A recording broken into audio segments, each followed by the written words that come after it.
Priča o dečaku koji je prošao put od trnja do zvezda kako bi ostvario svoj san. Priča koja je inspirisala i koja će bez sumnje nastaviti da inspiriše brojne stvaraoce. Priča koja je krenula pred 22 godine i koja i dalje traje. Naruto je odavno dostigao popularnost koja mu najpoznatije filmska i serijska ostvarenja, poslavši na taj način deo popularne kulture. Iako je bilo naslova koji su svako popularizovali anime industriju na svetskom nivou, status koji je Naruto uživao tokom vrhunca svog prikazivanja malo koji anime dostigao. Ono što je također posebno kod ovog animea jest ta povezanost sa motivima iz japanske istorije i mitologije koje Masashi Kishimoto, autor Naruta, ubacio u priču. Stoga se slobodno može reći kako Naruto nije popularizovao samo anime industriju u periodu kada je došlo do njene hiperprodukcije, već i samu japansku kulturu. Pre nego što krenemo sa poređenjem priče Naruta sa motivima iz japanske istorije, valja se podsjetiti šta je zapravo radnja ovog animea. Naruto Uzumaki je 12-godišnji dječak koji živi u selu Skrivenom lišću, smeštenom u fiktivnom svetu koji je Masashi Kishimoto kreirao 1997. godine u vidu mange koja će nakon 2 godine biti ekranizovana u anime. Naruto je ninja čiji je cilj da postane Hokage, lider svog sela kako bi dobio priznanje seljana koje mu je kao detetu izostalo. Naime, na dan Narutovog rođenja njegovo selo napao je demon, poznatiji kao Devetorepa lisica. Kako bi zaštitio selo i njegove meštane, tadašnji Hokage je dao svoj život da zaustavi lisicu, ali je bio primoran da njen duh zapečati u bebu Naruta. Zbog činjenice da u sebi nosi duh demona, Naruta su se seljani bojali, odbacivali ili prosto izbjegavali. Rastavši bez roditelja i prijatelja, ali i talenta koji je neophodan jednom ninji, Naruto će se sukobiti sa brojnim izazovima na putu da ostvari svoj san. Kada smo već u opisu pomenuli lisicu, krenut ćemo od nje. Naime, japanska mitologija se često naziva i demonologijom, zbog toga što demoni u njoj ne moraju nužno biti zli, već mogu imati neke pozitivne osobine. Jedan od takvih primjera je duh Kitsune, koji prema japanskoj mitologiji poprima obličje lisice. Ona je pomoćnica boga pirinčanih polja i Narija, koji se smatra zaštitnikom preduzetnika i simbolom obilja i plodnosti. Kitsune može da živi i nekoliko vekova, a postaje moćnija sa svakim novim repom koji joj izraste. Maksimalan broj repova je 9, tako da već sada vidite povezanost sa pričom Naruta. Ono što je još bitnije jeste to da Kitsune ima moć da zaposene ljudske umove i pojačava njihove nagone. Kod ljute osobe ona će samo pojačati njen bes, a upravo smo to imali prilike da vidimo i u Narutu, koji, kada je jako ljut, dozvoljava čakri Devetorepe da ga zaposene, čime praktično utiče na njegovo ponašanje. Kitsune je neutralan duh, tako da će, kada zaposene dobrog čoveka, pojačati njegov poriv za činjenjem dobrih dela. I ovdje postoji određena povezanost sa Narutom, ali ako bismo vam je otkrili, pokvarili bismo doživlje onima koji još nisu odgledali serijal. Prema japanskoj mitologiji sve su stvorili bogovi Izanagi i Izanami, koji su bili brat i sestra, ali i muž i žena. Oni su zajedno počeli da stvaraju svet, a za njegov centar izabrali su Japan. Oni se prema legendi nisu poznavali, sve dok Izanami nije progovorila prva, za što je surovo kažnjena, jer se žena ne sme muškarcu prva obratiti. Nakon što je jedan od dvoje nakazne dece, koja je po kazni rodila, spalio, Izanami je poslata u svet mrtvih.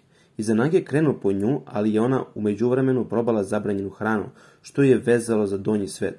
Dok Izanagi čekao da nadobije dozvolu za odlazak, pogledao je što niko nije smeo učiniti.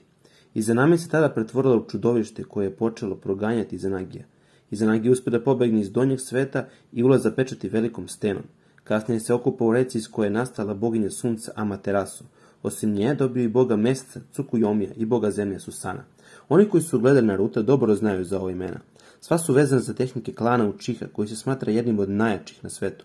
Uchihe posjeduju oči, poznati kao Sharingan, a oni koji su dovoljno jaki mogu probuditi i Mangekyo Sharingan, kada i dobijaju ove tehnike.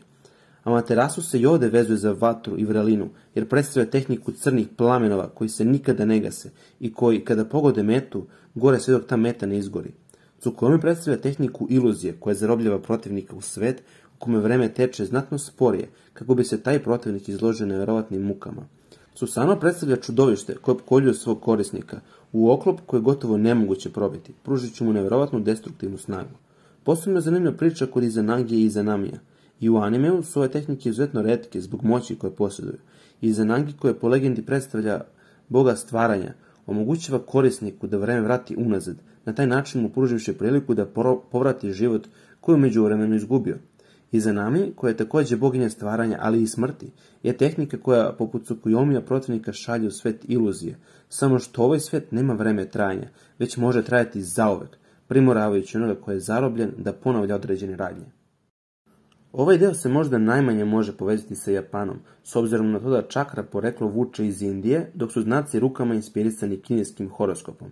Čakra zapravo predstavlja unutrašnju energiju koja se kreće u nama. Ona, kada smo na neki način uznemireni, biva nestabilna, te ju je potrebno određenim fizičkim vežbama vratiti u normalu. Na tome se i zasniva princip joge kao učenja koji neguje meditaciju i stezanje i koje u posljednjih nekoliko godina postoji izuzetno popularan u svetu.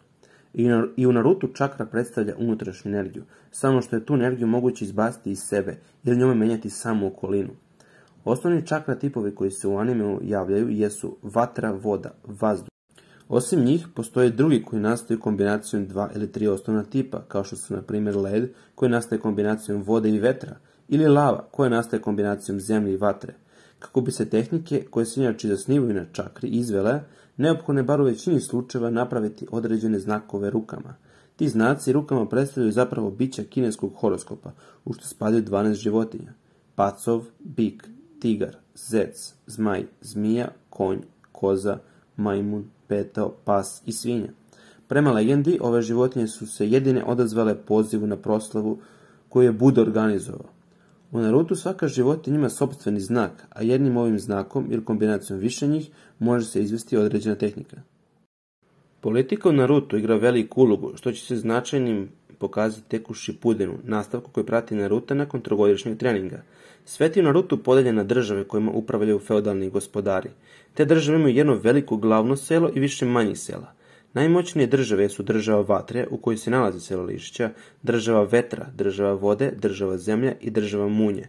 One su pre radnje animea vodile ratove, od kojih su 3 prerasle u svetske sukobe, poznati kao veliki shinobi ratovi, zbog broja država i kompleksnih saveza koji su u njima učestvovali. Najjača oružje tih država jesu njihova skrivena sela, a okosnice tih sela jesu klanovi koji ih čine. Ipak snaga tih klanova, kao i njihova međusobna povezanost, s obzirom na to da su klanovi zapravo porodice, mogle porasti toliko da su mogli ugroziti vlast u selu. Najbolji primjer toga u Narutu je Uchiha klan, iza čijeg masakra stoji zapravo politička pozadina, povezana sa eventualnim ustankom ovog klana. Sve ove ideje Masashi je bez sumnje dobio iz japanske istorije. Japan kao država sastavljena od 4 velika i nekoliko malih ostrva, veći deo istorije proveo je izolovan, dok su mu mora i okean predstavljale prirodnu odbranu i prepreku za osvajače, poput Mongolije, koja je 2 puta bezuspešno pokušala da ga osvoji. Međutim, istorija Japana bila je daleko od mirne.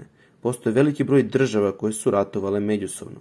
Na čelu tih država nalazili su se feudalni gospodari, koji su imali neograničenu moć, a glavna snaga tih država bili su klanovi, čija se snaga merila njihovom brojnošću, bogatstvom i kvalitetom veština koje su se prenosile s kolena na koleno. Ovo su samo neki od zanimljivih veza između ovog popularnog animea i japanske istorije i mitologije. Japan se zbog svoje dugovekovne izolovanosti našao u opasnosti da zapadnjačka kultura potisne njegovu kulturu, te uložio značajna finansijska sredstva u njeno očuvanje. Naruto ne samo da je dao sopstveni pečat očuvanju te kulture, već je znatno uticao i na njeno širenje.